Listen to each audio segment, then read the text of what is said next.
We are live. Rhett Miller, welcome to the Paste Studios. Hello, Paste audience. Thanks for being here. Yeah, thanks for having me. Can you tell us a little bit about this first song you're going to play for us? Oh gosh, I guess that prerequisite would be that I'd have to figure out which song comes first. I'll start with the one I'll start with "All Who Wander." This is a song that I wrote in the back lounge of the tour bus during the months we spent touring behind our most recent record before this one, Most Messed Up. And I don't know exactly. I don't know. I think probably the song should speak for itself. Mm-hmm. I mean, there's a lonely quality to it that I embraced as I was writing it. Sometimes when I'm writing something, if I feel myself going pretty far down the road of being, wallowing in my own despair, I'll nip it in the bud, because I think that doesn't always make for a really great, piece of work at the end. But I liked it in this case. It felt good. Sometimes it feels good to feel bad. Mm-hmm. Yeah, absolutely. All right. This is "All Who Wander" off our brand new record that comes out in 2 days. Yep. Graveyard Whistling.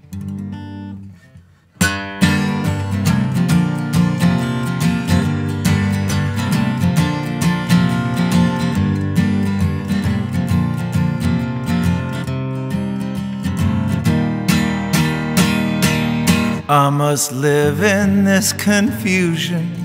I must love to be confused. I must strike out in the darkness, buy some time, both new and used. Time to wander through the arches, time to wonder at the ruins, time to figure out exactly what the hell I'm doing. All who wander are not lost, just me, just me. Signals and wires both get crossed. Oh, remember back when you got lost with me.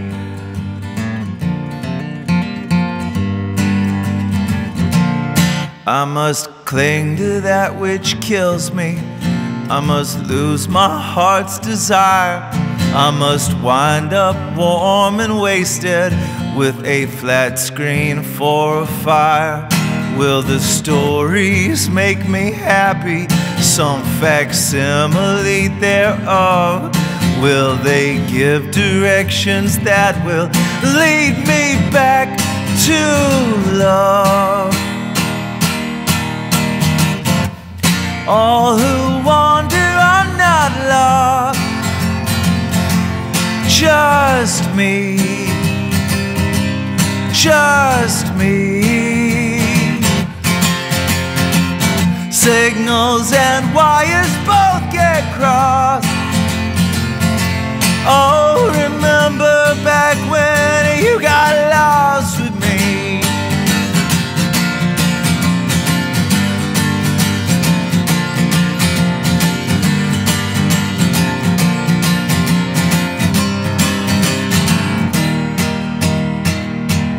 I must walk through walls of whispers. I must sleep 'neath sheets of rain. I must climb up to the basement just to slide back down again. All who wander are not lost, just me, just me. Signals and wires both get crossed. Oh, remember back when you got lost. Remember back when you got lost. Remember back when you got lost with me. Oh, oh.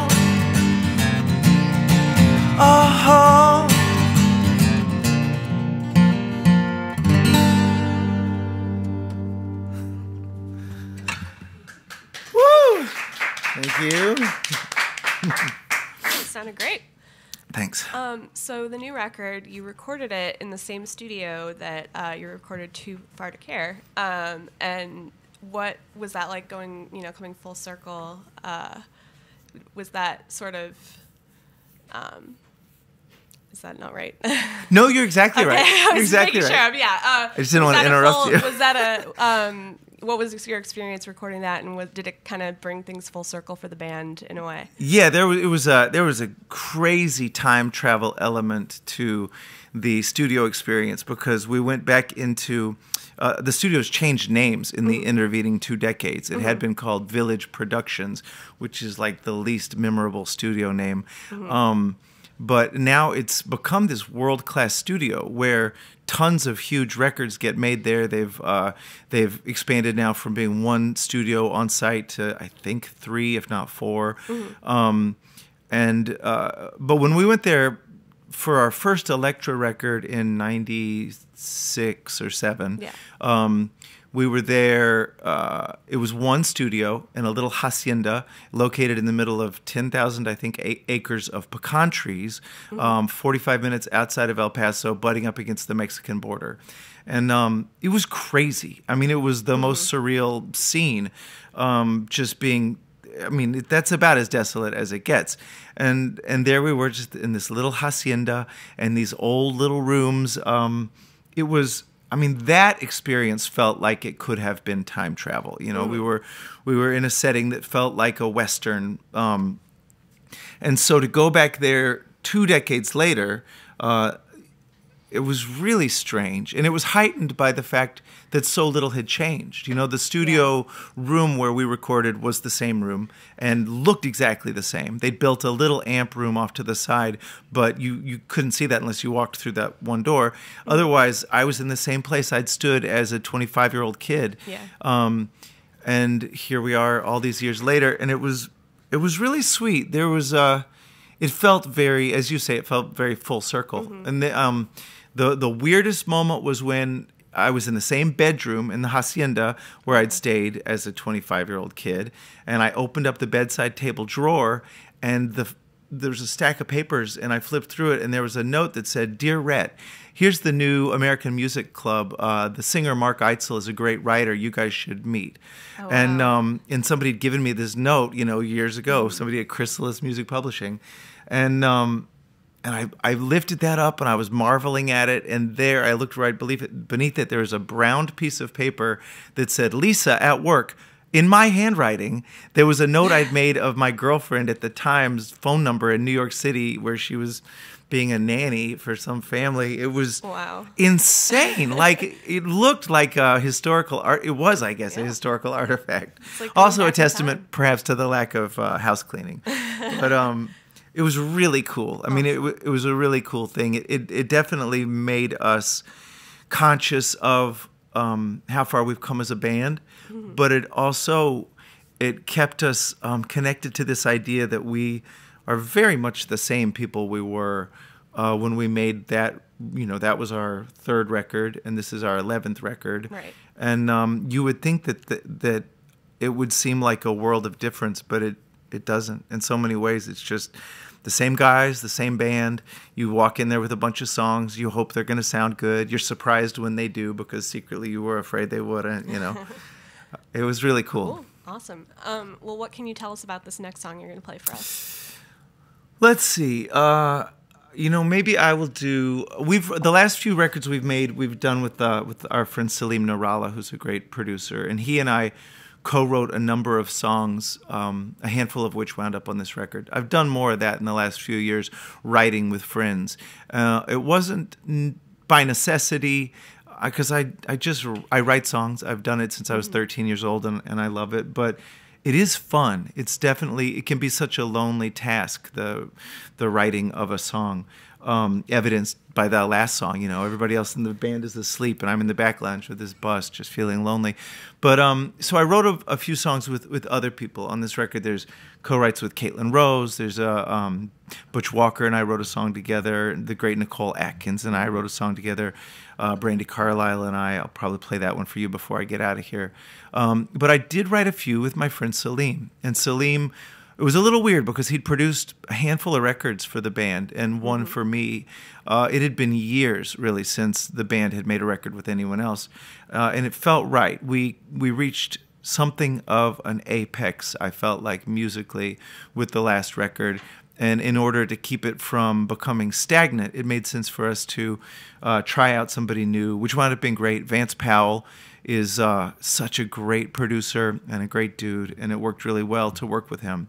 But Salim is still all over this record, his fingerprints. And the way it usually works when he and I write together was Salim will say to me, now what if there was a song called such and such?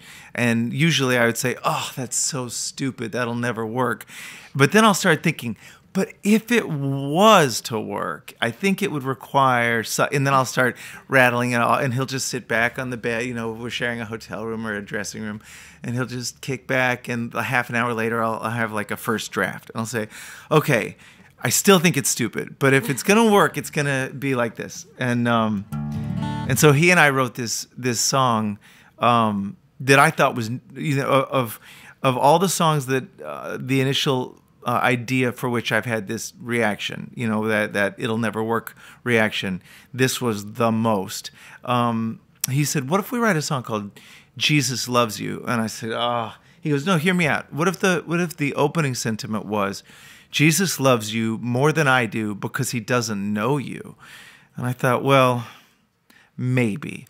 And so, you know, we argued and we went back and forth, and even still, like after a couple of months of arguing about this song, it still took a moment.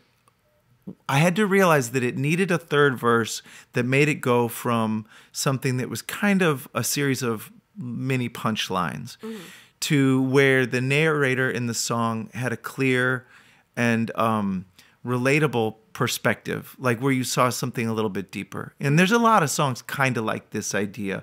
Hayes Carl has a great song, She Left Me for Jesus. In fact, with this one, I had to call Hayes and say, I got this new song. I don't think I stole anything from you, but we're in the same ballpark here, and I want to run it by you. And he reminded me that he was not the first person to write a song about Jesus. So it took a while. It took a lot of finessing, more than with most songs, just because I felt like the subject matter was rife with potential for misunderstanding. You know, I grew up in the South. I have family members that are evangelical Christians. I went to a lot of church. So I have to remind those people in my family and some members of my audience that these songs are all written from the perspective of a narrator, which gives me the freedom to say things that I might otherwise get in trouble for saying or feel silly saying. And so I'll remind your audience that as well. This is called Jesus Loves You.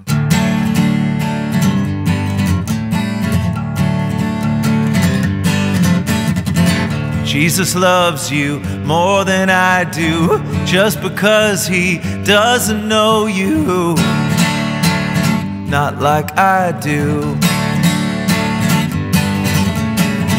Jesus says you'll get salvation if you just keep on waiting and reading the same book over and over again. Talk to him all night, but I'm right here. He makes wine from water, but I just bought you a beer. You say Jesus loves you, and I say, what about me? Maybe Jesus loves you, but where the hell is he? He's got the power and the glory. He's got a pretty kick-ass story. And what do I got? I got the hots for you. He's got the whole world in his hands. I've got Lone Star in cans, and I'm bringing one over to you,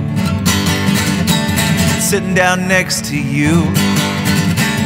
Well, I'm not discounting the Sermon on the Mountain Oh, when I was little, you know, they dunked me in the fountain, told me I was born again, but since then I've been torn. And when I think about making love with you, I know it would be more than sin. I'm a real person, a real life person.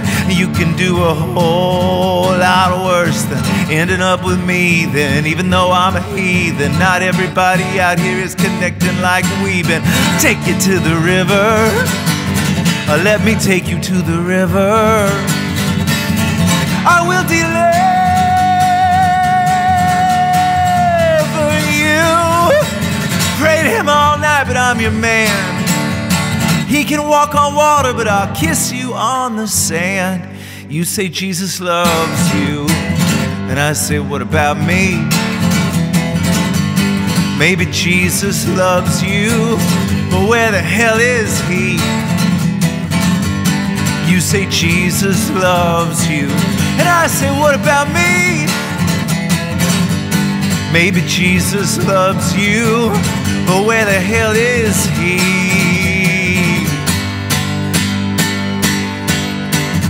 Jesus loves you more than I do, just because he doesn't know you, not like I do. Woo! Thank you. That was awesome. Thanks. So you mentioned Brandi Carlile earlier, Yeah. and that collaboration. You've got her as the voice of God on this record. Can you tell us a little bit about how that whole thing kind of came to be? We were on tour for Most Messed Up, and it was the end of a run, and we were out with Nikki Lane, actually, who sang Brandi's part. Brandi's off right now on a cruise. We did a late night show the other night, and Nikki joined us singing Brandi's part. And I don't know if it was the daily presence of this larger-than-life force that is Nikki Lane, because she's just this, oh, my God, in a great way. I mean, I felt like even though she's, 10, 15, 20 years younger than me, I learned a lot about how to be a rock star. It was like a daily class. She's really good at it. But so we were with Nikki, and a thing happens when you're on the bus with all the dudes and you just need to get away. And I had snuck out to the dressing room of a venue in Salt Lake City, and I just had this idea, again, of a character, and the character was this guy who really thought that no matter how bad all the stuff he had done was, he was going to be fine. Like there was an invincibility to him. And so I started writing it, and when I got to the chorus, it sort of revealed itself in the way that songs often do, because I feel like if you try to calculate too much, the song suffers for it. So I really try to let the song show me where it wants to go most of the time. So when I hit the chorus, it sort of revealed itself to me that this character of God, to whom he was not pleading as much as maybe bragging or boasting or whatever, was female, was specifically a female God. And that was, one of those fun, like kind of lightning bolt moments when you're creating something and it surprises you. And so I started thinking, I thought, I don't want to be one more guy writing words to put in the mouth of a woman. I wanted to write it with a woman songwriter who could, bring a lot to the table, make it authentic, and be like an equal collaborator in this. And so I started going through, my mental Rolodex, and obviously Nikki was right there, and she's already gotten mad at me because I didn't hit her up, but I immediately went back to this moment I had during a Johnny Cash tribute in Austin, where there was a house band fronted by Don Was, or not fronted by, but music directed by Don Was, and we were all on stage doing Johnny Cash tunes, and I did Wreck of the Old 97, and it was a lot of fun, and the way he'd set it up was there's a living room on stage, and so the performers who had already performed would go over and stand on the side of the stage, and there was a bar, and we would all hang out and sit on couches and watch the subsequent performers. And so I was over there, and after I'd played, people would file over, and they were people, these a lot of whom I admired, if not idolized, and there was a moment when Chris Christopherson came over, and I'd never gotten to meet him. And I was standing there talking to him and trying not to dork out, trying so hard. I did anyway. You know, of course, I had a moment I had to explain to him what it was about Sunday morning, you know, the line where, whatever. I'm like explaining why it's the greatest song ever written. And he's like, oh, he's being really gracious. I never heard that. Thank you so much. So in the middle of what kind of saved me from this kind of embarrassing moment with Christopherson was Brandy, who I just met backstage and kind of knew, but had never seen her perform. Brandy came out on stage and did Folsom Prison Blues. And Chris Christopherson and I were both stopped in our tracks, and we just watched this thing transfixed by her, not just her voice, because her voice, that's like almost a quantifiable thing. Like you can say, oh my God, she has a huge, brilliant voice. But just something about her presence was so much larger than life. And so, transformative or whatever. It was incredible because she walks out there. She doesn't seem like she's a god. And then she starts doing that thing, and she is. So my brain immediately went to Brandy. And it took a little bit just because she has a lot going on, you know, like I guess like a lot of us, or more so even than most, because she has a really amazing new project based on the story, her old record that she's redoing for, of course, for charity, because she's a better person than I am. And, but so it took a little doing, but I got Brandy interested, and I hadn't even realized until after I'd gotten her interested that she's also a pretty religious person. You know, she has a lot of faith, and she's really aware of that, which even really added to what I thought she could bring to the project, to the song. And so we went back and forth, and we had to do it via mostly phone and email and whatnot. But I felt really good about the way it turned out, and she had a lot of input into the final version of the song, and brought things to it that I wouldn't have necessarily brought to it, that I wouldn't have thought of. She really wanted the guy to get scared. She really wanted him to have a moment of reckoning and sort of inward awareness, and I liked that. I thought that helped the song a lot. And then, of course, when she laid down her vocal track on it, it was pretty amazing, you know, because she's got one of those voices that, you know, you talk about whether or not there's a God, and I'm not going to even get into that argument. But if you want to start trying to prove that there is, you can point to a voice like that and say, I don't know, man. Look at that.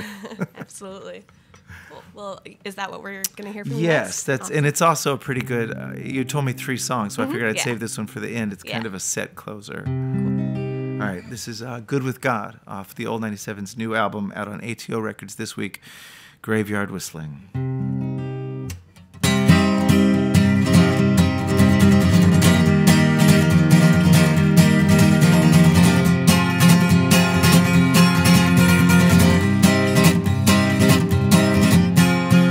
I'm not afraid, I'm good with God. I got my sins, in fact I got a lot. I got a soul that's good and flawed.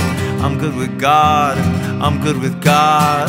I'm not afraid, got no regrets. I paid my dues, I paid my debts. I've made a mess, but it's my bed. No regrets, no regrets. Goodness knows I've done you wrong. I'm not too gone to see. All's I know's I'm good with God. I wonder how she feels about me. I wonder how she feels about me.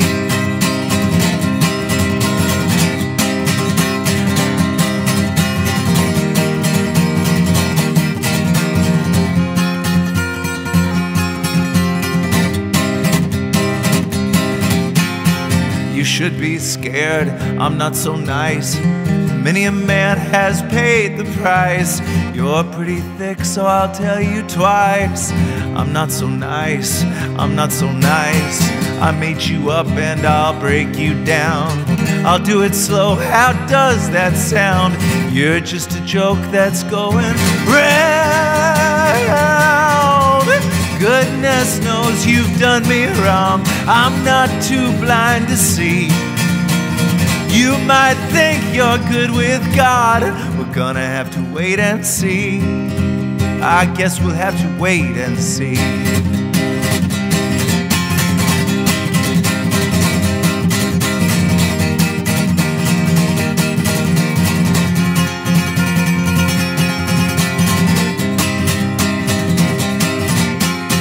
Oh hell no, say it ain't so. Is it too late to save my soul? Where do the busted angels go?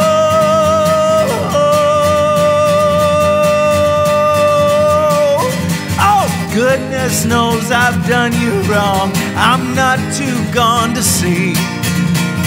All's I know's I'm good with God. I guess we'll have to wait and see. I wonder how she feels about me. I guess we'll have to wait and see. Yay!